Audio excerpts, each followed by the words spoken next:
5 con la ayuda del Señor. Vamos a dar lectura para poder acordarnos un poco del 1 al 8, que nos quedamos en el 8. Después de dar lectura a la palabra de Dios, hermanos, vamos a venir en oración y pedir a Dios de su misericordia, de su gracia y de su bondad.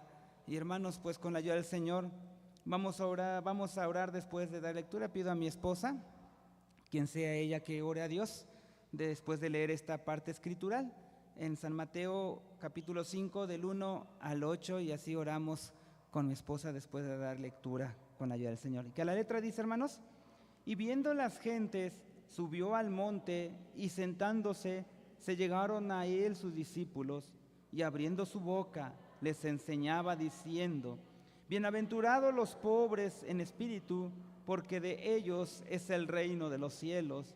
Bienaventurados los que lloran, porque ellos recibirán consolación. Bienaventurados los mansos, porque ellos recibirán la tierra por heredad. Bienaventurados los que tienen hambre y sed de justicia, porque ellos serán hartos. Bienaventurados los misericordiosos, porque ellos alcanzarán misericordia. Bienaventurados los de limpio corazón, porque ellos verán a Dios. Oramos con la ayuda de nuestro Señor. Bendito Dios y Padre Santo, en el nombre de tu Hijo Jesús, Señor, te damos gracias porque nos concedes a estar aquí en tu casa, Señor. Gracias porque para nosotros es un grande privilegio poder estar delante de tu presencia, Señor.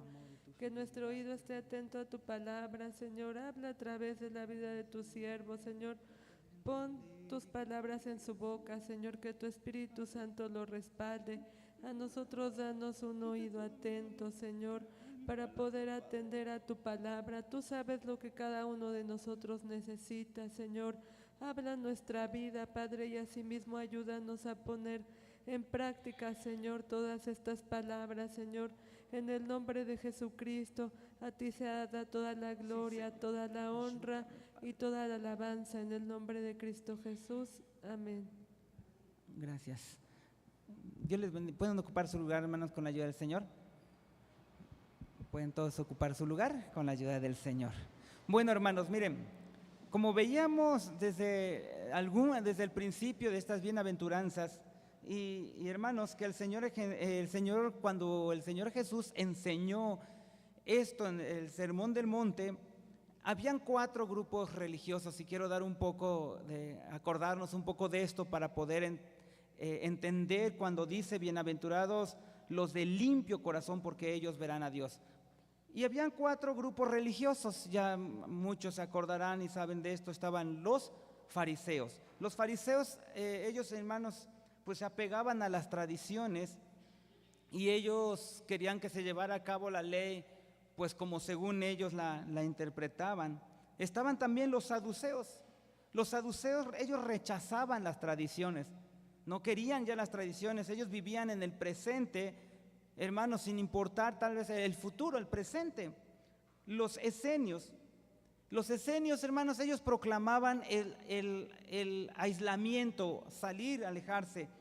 Y los celotes, hermanos, más que podríamos decir una religión, eran un grupo ellos hacían activismo político, por así decirlo, contra el Imperio Romano. Los fariseos, hermanos, podríamos decirlo que, así resumiendo, los fariseos decían: vamos hacia atrás, hacia las tradiciones. Hagamos las tradiciones antiguas, decían los fariseos.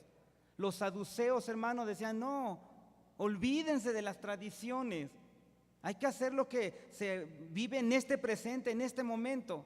Olvídense del pasado. Los esenios, ellos decían: vámonos hacia afuera, alejémonos, aislémonos. Los celotes, ellos decían: no, ninguna de estas 3, vamos en contra, levantémonos en armas. Los fariseos, hermanos, eran por entonces decir tradicionalistas. Los saduceos, modernistas. Los esenios, separatistas. Y los celotes, activistas. La pregunta sería, hermanos, ¿En cuál de estos grupos ubicamos al Señor Jesús? Y es cierto, en ninguno. Y es que a los 4 grupos, hermanos, con esas ideas que tenía, el Señor los llevó a un punto en el que pudieran entender, hermanos, cuál era la vida recta delante de Dios. Y Él les enseñaba que es de adentro hacia afuera, de la vida interior del hombre hacia afuera. Y es ahí donde comienza, hermanos, en el corazón. Por eso dice, bienaventurados los de limpio corazón, los de limpio corazón. Y esto, hermanos, venía a pegarle a todas aquellas personas que estaban ahí escuchando. La última vez que vimos esto, hermanos, recordarán que vimos qué significa ser limpio o puro de corazón. Y vimos qué es el corazón. Que en la Biblia, cuando dice el corazón, no es nuestro órgano ahí, hermanos, que está latiendo. Cuando la Biblia se refiere al corazón, es el asiento de nuestra personalidad. Y es que esto lo tenemos que entender y comprender, hermanos, porque es todo aquello que pensamos o sentimos, esa es una manifestación de lo que somos. La Biblia lo describe que el centro de lo que somos es el corazón. Alguien la vez pasada yo decía que alguien decía es el centro, es el mando del hombre, donde se salen, por así decirlo, las órdenes. Entonces, ser puro de corazón, hermanos, es haber sido purificado en el hombre interior. Decíamos en el hombre interior. Y que cuando eso no purificado en el hombre interior, esto afecta, hermanos, en automático nuestro intelecto, nuestra voluntad, nuestras emociones. Va a afectar cuando esto es purificado en lo interior, hermanos, es manifestado en lo exterior. Por eso es que tenemos que verlo, porque no es una serie de reglas que tenemos que obtener para poder caminar. No tiene que cambiar el corazón para poder hacer la voluntad de Dios. El ser limpio de corazón, hermanos, es que hay una restauración del corazón a su estado original. Y veíamos también eso la vez pasada, hermanos, es decir, que es puro, que ya no hay algo que se mezcle en él. Y podríamos ver en Adán y Eva, en un principio, hermanos, ellos se deleitaban en Dios en un principio. La fuente de sus sentimientos, sus emociones, hermanos, no tenían impureza. Había amor, hermanos, en ellos. Había adoración sin mezcla. Pero nos damos cuenta que cuando entró el pecado, ¿qué pasó? Todo cambió. Su amor fue sustituido por el amor a ellos mismos. Ahora, hermanos, amaban el pecado. Ahora ellos amaban el pecado. Entonces, al corromperse la fuente, todo, hermanos, todo queda trastornado. Por eso Eclesiastés 7:29 dice, he aquí, solamente he hallado esto. Y ahí vemos, hermanos, lo que comenté, que Dios hizo al hombre, dice, recto. ¿Se da cuenta cómo hizo Dios al hombre? Recto. Pero, hermanos, dice que más ellos, sí, buscaron muchas cuentas. Vemos cómo el hombre, hermanos, se apartó. Ya no es como lo que era en un principio. Entonces, cuando hay un corazón purificado, cuando hay un corazón restaurado a su estado original, hermanos, podríamos decir que el pecado ha sido destronado de nuestra vida. No es el que usted y yo seamos perfectos, no. Pero el pecado ya no es nuestro rey. Ya no nos gobierna. Es por eso que ahora nosotros podemos vencer. Porque ya no nos gobierna, hermanos. Ya no es nuestro rey. Entonces el corazón no está dividido en dos. No está dividido en dos. No es que, pues una parte es para Dios y la otra parte para el mundo. No, hermano. El cristiano que ha sido purificado se enfoca en una sola cosa. En una sola cosa. Y en esto es de darle la gloria a nuestro Dios. Y ahora solo Dios puede purificar el corazón. Solo Él lo puede hacer. Y hermanos, por la fe en nuestro Señor Jesucristo. No hay otra forma. Ahora miren, ahora muchos dicen tener fe. Y a veces se tiene que tener cuidado. Porque muchos dicen tener fe, hermanos, pero aún así continúan confiando en sí mismos. En sí mismos. Aún así continúan confiando, hermanos, en sí mismos. Continúan confiando en las cosas que hacen para Dios. Confían en que son fieles en cumplimiento de las cosas que hacen para Dios. Y uno dice, ¿está mal? No, pero el confiar en las cosas, en lo que hacemos para Dios, hermanos, la fe no está en Dios, sino está en uno. Sí tienen fe, pero no la tienen en Dios. La tienen depositadas en sí mismo. Y hay un claro ejemplo, hermanos, del fariseo y el publicano, que está ahí en San Lucas 18, 9 al 14. Y si usted ha leído, hermano, es interesante ver lo que dice en el 9. Y dijo también a unos que confiaban de sí mismo. ¿Se da cuenta? Confiaban de sí mismo. ¿Y cómo se creían? Justos. Y menospreciaban a los otros. Y entonces dice esta parábola. Y el fariseo en pie oraba consigo de esta manera: Dios, te doy gracias. ¿Se da cuenta? Que el fariseo que daba gracias, sí, pero su fe ¿en quién estaba? En sus obras. Dice, Señor, te doy gracias. Y uno dice, oh, el fariseo da gracias. Pero hermanos, estaba confiando en su fe, estaba en él, porque doy gracias porque no soy como los otros hombres. Porque no soy ladrón, porque no soy adúltero, ni aún como este publicano, dice. Y ayuno 2 veces a la semana y doy diezmo de todo lo que poseo. Y uno puede decir, Señor, ¿qué está pasando conmigo? ¿Qué pasa? Porque todo esto hago y yo no veo nada de tu respuesta. ¿Está su fe en Dios? ¿Puede usted venir con eso delante del Señor? Señor, hoy hice esto por ti. Es más, Señor, ayudé las 2 semanas de escuela bíblica, de día y medianoche. Yo quiero ver algo, Señor. Yo no soy como el hermano que viene cada domingo. No, yo sí trabajo. Y no estoy diciendo que lo que se hace o se hizo está mal, no. Pero que nuestra fe no debe estar puesta en nosotros mismos. Por eso dice que, mas el publicano estando lejos, dice, no quería ni aún alzar los ojos al cielo, sino que hería su pecho diciendo, Dios, sé propicio. ¿Cómo se consideraba? ¿Cómo se consideraba? Pecador. Y veamos lo que Cristo dijo. Porque ante los ojos de los hombres el fariseo pareciera que estuviese mucho mejor. Hacía muchas cosas, pero su fe estaba puesta en sí, en él mismo. Pero veamos la respuesta o el veredicto, por así decirlo, que dice nuestro Señor. Os digo que éste descendió a su casa justificado antes que el otro, porque cualquiera que se ensalza será humillado, y el que se humilla será ensalzado. Lo que podemos ver aquí, hermanos, es que la verdadera fe humilla. El fariseo tenía fe, pero en sí mismo.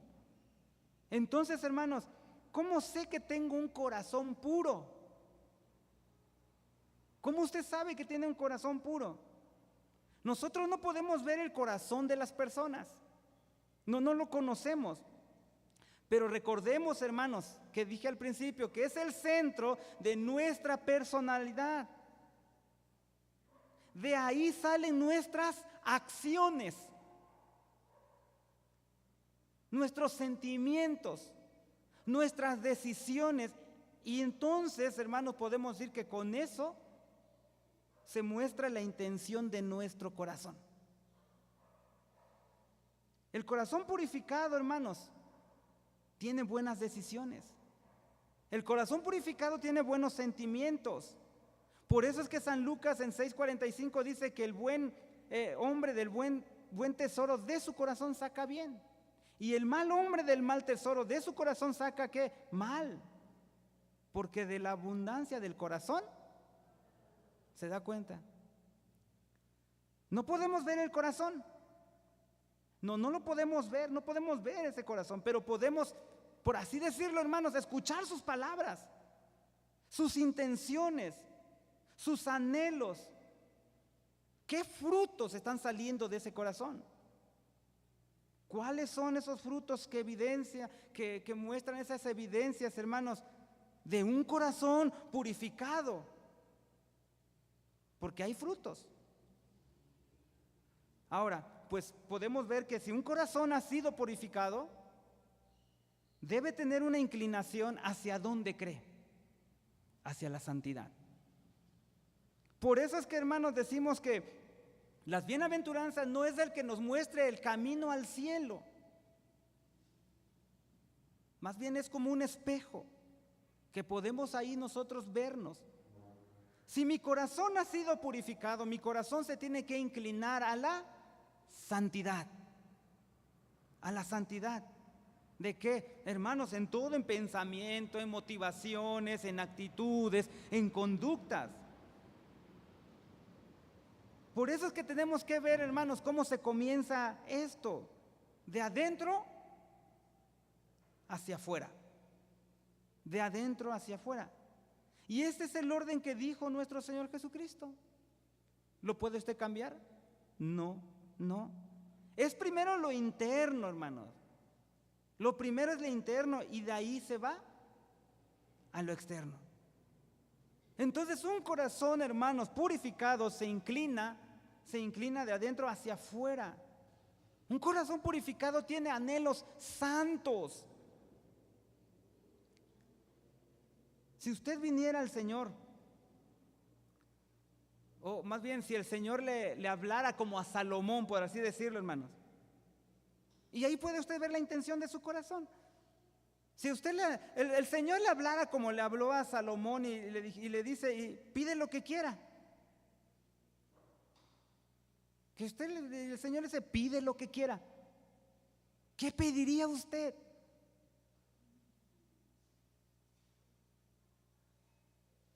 ¿Qué pediría usted, hermanos? ¿Pediría un corazón limpio? ¿Pediría santidad? Un corazón que ha sido purificado, eso es lo que pediría. Santidad. El anhelo de ser más santo. Y como dice el salmista, crea en mí, oh Dios. ¿Qué va a crear? ¿Qué pide el salmista? Crea en mí, oh Dios, ¿qué? Un corazón limpio y renueva un espíritu recto dentro de mí. ¿Realmente ese es su clamor de usted, hermano? De verdad, ahí puede ver las intenciones del corazón. Viene delante del Señor, Señor, crea en mí, oh Dios, un corazón limpio. Renueva un espíritu recto dentro de mí. ¿Es ese realmente su anhelo? ¿Es ese lo que usted anhela? ¿Más que las riquezas? Y con esto no quiero decir que los cristianos no tienen deseos impuros. Lo tenemos, hermanos. Pero por eso tenemos nosotros ahí una lucha. La lucha por tener nuevos deseos. Como el deseo, hermanos, de tener una vida de oración. Señor, de verdad, ayúdame. Yo quiero tener una vida de oración porque a los 5 minutos ya caí dormido, Señor. Es que un corazón, hermanos, purificado anhela esto, una vida de oración, de tener una vida más santo, más agradable. Una vida, hermanos, de hacer morir el pecado y decir, Señor, hay pecado todavía en mí, hay esto en mí.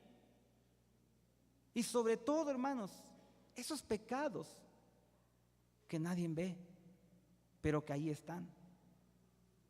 Los de limpio corazón, entonces, anhelan ser más santos y anhelan, hermanos, o se inclinan a la santidad. Y esto nos lleva a reflexionar hacia dónde se está inclinando mi corazón. ¿Hacia dónde? Cuando alguien tiene un corazón purificado, puede ver, hermanos, ¿Cuánta impureza hay en su corazón? Porque ya está la luz de Cristo. Por eso en 1 de Juan 3:2 dice que aún no se ha manifestado lo que hemos de ser, pero sabemos que cuando Él apareciere, seremos semejante a Él, porque le veremos como Él es. Todavía no somos perfectos, pero la purificación comienza, hermanos, aquí. Y será completada cuando nuestro Señor vuelva, y entonces el pecado será quitado en su totalidad. Por eso, hermanos, es que cuando alguien tiene un corazón purificado, puede ver ahora cuánta impureza hay en su corazón. Si usted ha sido purificado, usted se puede dar cuenta ahora cuánta impureza hay ahí. Un corazón, hermanos, que no está consciente de su impureza, un corazón que siente que no está mal, que está bien, está mostrando que las tinieblas todavía están en su vida. Y pues que no anhela ser librado de ello. Él está en las tinieblas. ¿Y qué hacen esto? No permiten ver su maldad. Pero a usted que le ha alumbrado la luz de Cristo. Porque el de limpio corazón, hermanos, conoce la impureza de su corazón. De esos pecados que comenté que nadie ve. De esos pecados que nadie ve. Pero ¿sabe qué hace el de limpio corazón? El que ha sido purificado. Se duele y se avergüenza de ellas y lucha. Yo le puedo preguntar, hermano, ¿usted conoce ese dolor? Cuando uno se da cuenta que estamos fríos en nuestra vida de oración. ¿Se duele?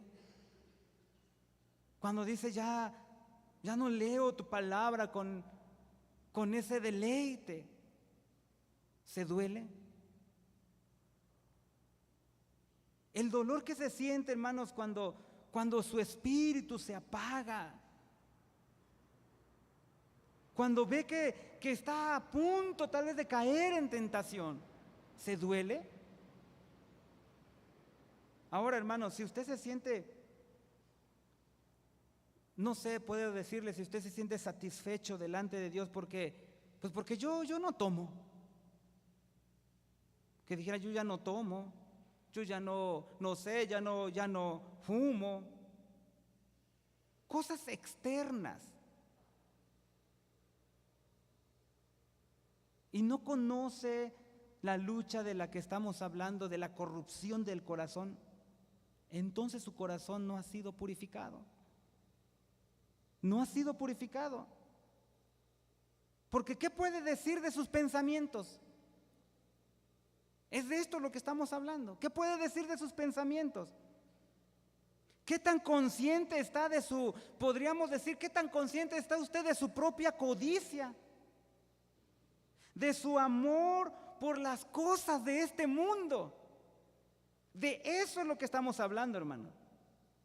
¿Cuánto sufre usted por esto? Que se da cuenta que en su corazón llega la codicia, llega la envidia y le duele eso. ¿Sufre usted por eso? Porque no puede decir a alguien, no, yo no sufro de eso. No, sí. Sí. Ha llorado delante de Dios y le ha dicho, Señor, quítame esta carga que no aguanto más, este peso que está sobre mí. Porque todos los que son de puro corazón, hermanos, han pasado por esto una vez. No, muchas veces. Muchas veces. Porque déjeme decirle, hermanos, que entre más crece en pureza, entre más crece usted en pureza, más pecado descubre en su corazón.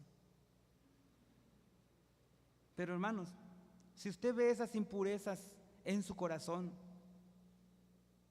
si usted ve esas impurezas en su corazón y se siente avergonzado, dele gracias a Dios.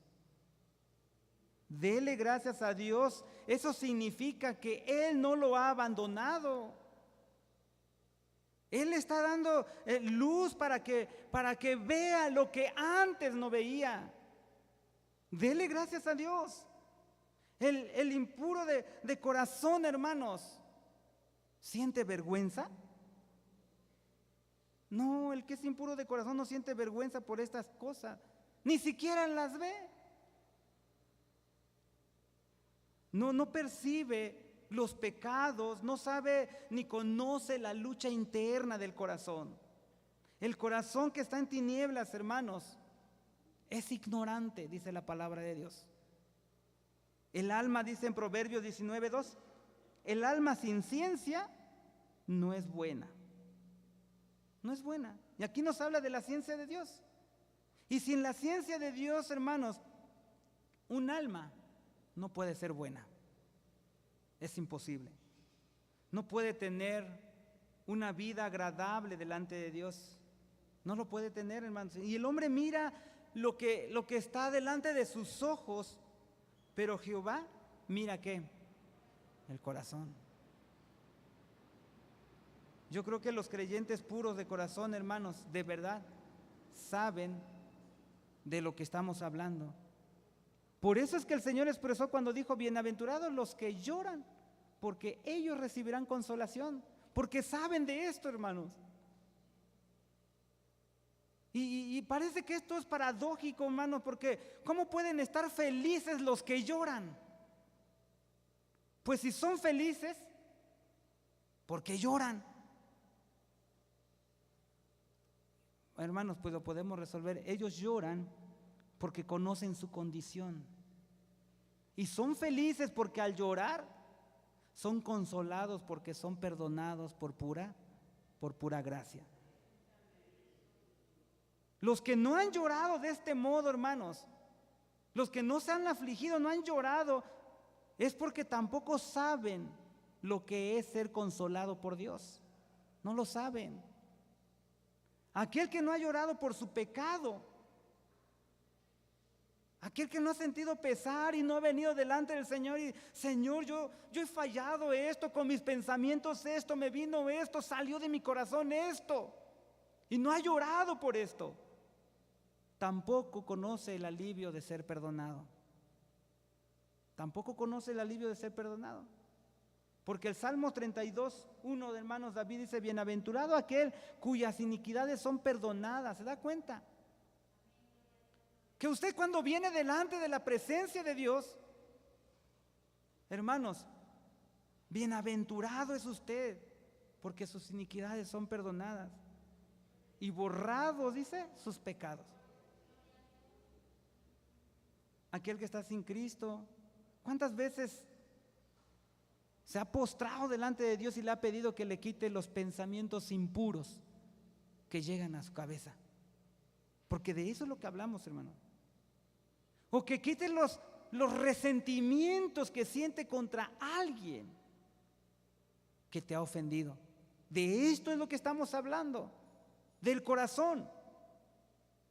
¿Cuántas veces ha venido delante del Señor y que quite esos resentimientos que tiene contra alguien que lo ha ofendido? ¿Cuántas veces ha sentido aplastado por el peso de su maldad y ha dicho como el apóstol San Pablo, miserable hombre de mí? Porque no puede pasar un día sin que usted venga delante de la presencia de Dios y diga, miserable hombre de mí. ¿Quién me librará del cuerpo de esta muerte? Alguien decía, ¿cómo puede decir que es cristiano? ¿Cómo puede decir que es cristiano si el pecado no es su más grande problema?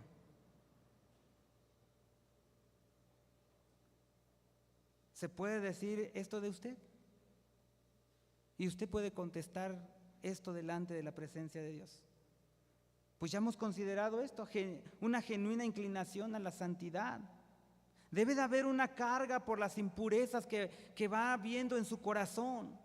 Debe de haber una preocupación por seguir creciendo también en pureza. Un corazón que ha sido purificado, hermanos, hay este anhelo, seguir creciendo en pureza. ¿Usted quiere seguir creciendo en pureza, en santidad? Entonces usan los medios. ¿Cuáles son? Miren, hay muchos. Pero el salmista en el Salmo 119:9, ¿con qué limpiará el joven su camino? ¿Con qué? Con guardar, dice tu palabra. Los que son limpios de corazón, hermanos, de verdad, los que son limpios de corazón, les interesa la palabra de Dios. Les interesa la palabra de nuestro Dios. En San Juan 15:3, ya vosotros sois limpios por la palabra que os he hablado.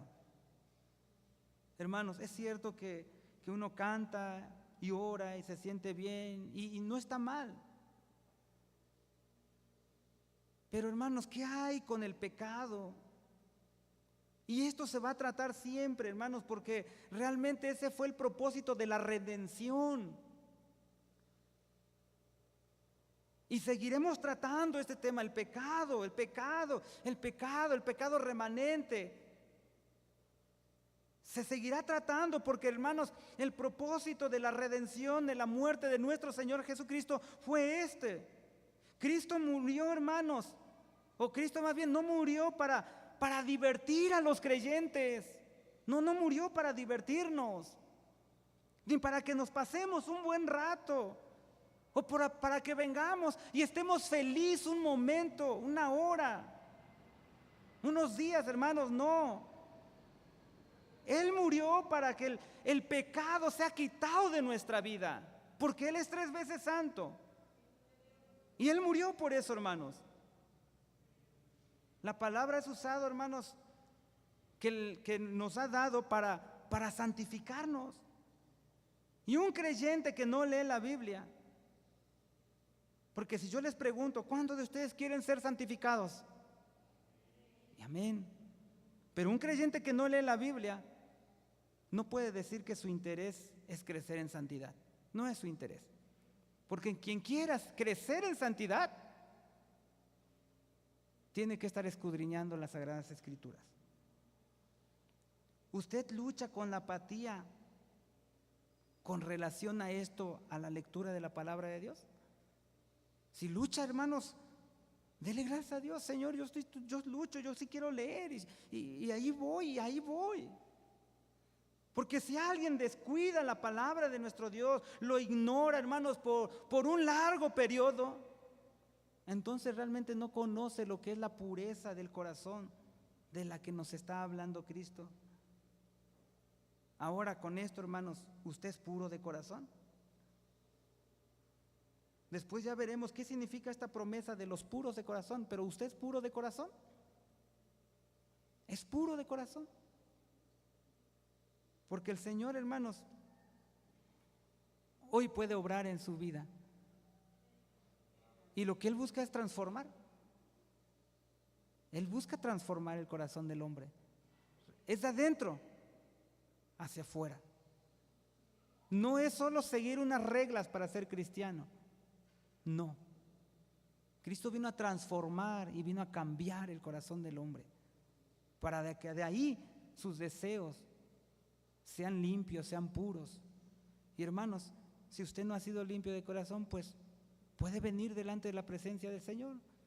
Y si usted ha sido purificado y tiene estas luchas, Señor, yo lucho con esto, lucho por leer tu palabra. Señor, perdóname porque he descuidado la oración. Señor, perdóname porque veo en mi corazón que hay tantito de envidia, guardo rencor. Señor, ya me estoy dando cuenta que en mí hay anhelo, amor en gran manera aparentemente por las cosas de este mundo. Señor, hay apatía y lloro y sufro por esto. Dele gracias a Dios porque Él está dando luz para que usted se dé cuenta de eso y venga delante de la presencia de Dios. Y Él, hermanos, Él estará dispuesto a ayudarlo para que usted siga creciendo en santidad. Pues los invito a estar de pie. Vamos a orar y pedirle al Señor. Padre eterno, en el nombre de Jesús, Señor, nos acercamos delante de ti para darte muchas gracias, Señor, por tu palabra. Ayúdanos, Señor. Te necesitamos, Padre. Tú viniste a transformar, a cambiar la vida, Señor. Y bienaventurados los de limpio corazón, Señor, aquí está tu pueblo, Señor, que tiene una lucha constante día a día, Padre. Tú sabes sus luchas. Tú conoces el corazón. Tú eres el único que conoce el corazón. Tú sabes el pensamiento de tus hijos, Padre, que llegan a veces que no son pensamientos correctos y luchan contra eso. Dicen, no, yo no puedo pensar así. Con los deseos, Padre, de este mundo. Y Señor, yo no puede ser mi deseo esto más grande que el desearte a ti. Él lucha por leer tu palabra, lucha por orar, Señor, pero gracias porque está viendo lo que hay en su corazón. Está viendo lo que hay en su corazón, Padre, pero está luchando, Señor, y tú has de obrar por medio de tu palabra, los has de purificar, y entre más lo purifiques, más corrupción ves, Señor, porque no somos perfectos. Día a día tú nos muestras lo que hay ahí dentro, Señor, con nuestros pensamientos, nuestras intenciones, Padre. Perdónanos, Señor. Perdónanos porque a veces queremos ser de lo exterior para adentro, Señor eterno. Queremos cambiar afuera y luego adentro. No, Señor, no se puede ser un cristiano así. Eres tú el que cambia, el que transforma el corazón, y de ahí cambia lo de afuera, Padre. No pretenda alguien cambiar lo exterior sin antes su corazón no ha sido purificado. No se puede, Señor, no se puede. Nunca se podrá. Primero tú, Señor, obra en su corazón, transforma el corazón, regrésalo, Padre, a su estado original, Señor, en donde su anhelo sea ser santo, en donde su anhelo sea agradarte, en donde su anhelo solo sea exaltarte, adorarte, glorificarte, honrarte a ti solamente, en donde sea que estés, Señor. Entonces, Padre eterno, podrá ver que tú has transformado ese corazón. Pero si en ellos no hay deseo de nada de esto, Padre, es que no ha entendido tu palabra. Pero tú puedes obrar hoy, Señor. Tú dices que al que a ti viene no lo rechazas y no lo echas fuera. Señor, yo no sé lo que estarán diciendo tus hijos, Padre, en esta hora. Solo atiende su necesidad.